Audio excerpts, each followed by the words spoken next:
Well, the box game is a lot different than the field game, for starters. It's a lot tighter. It's a lot closer. You don't have time to switch hands.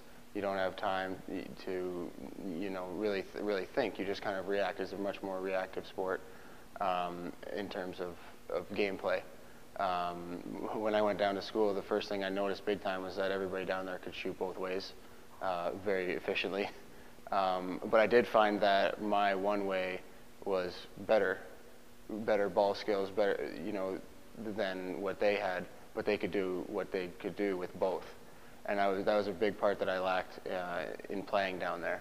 I was kind of the guy who would be the specialist inside. I wasn't efficient with the ball around the outside because defense would lock down on the fact that I only had a left hand, and I would be clamped down on the outside. That would be very ineffective.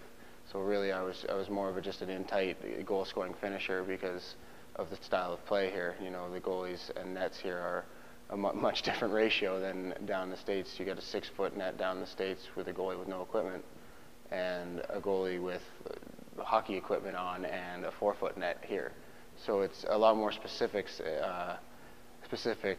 training that I had to do to become adapted to the field game. I had to switch hands and throw the ball against the wall, which I was very bad at the start, very rusty, let's put. But our coach actually had this thing: if you missed a pass, we had to do passing drills at the start, and if you missed passes, you had to go throw the ball against the wall post-practice until you made 100 catches with the hand that you missed the pass with. So when I missed the pass with my right hand, which I did quite often when I first went down there, I was throwing the ball off the wall a lot of hundreds of times. So that's pretty much how I got a lot better. A lot of ball work against the wall with my right hand to try and, bring it up to my left. It's still not there, but you can't really train 4 years with the right hand when I've been doing 20 with the other one. So. But it's getting there. I did a lot of work with players, a lot of work with goalies.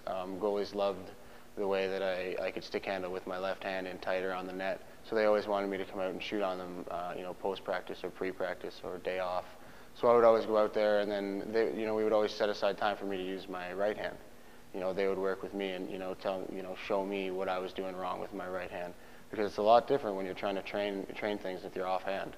I mean, being a hockey player, you never switch hands playing hockey, but when you go down for lacrosse, it's a whole different ball game.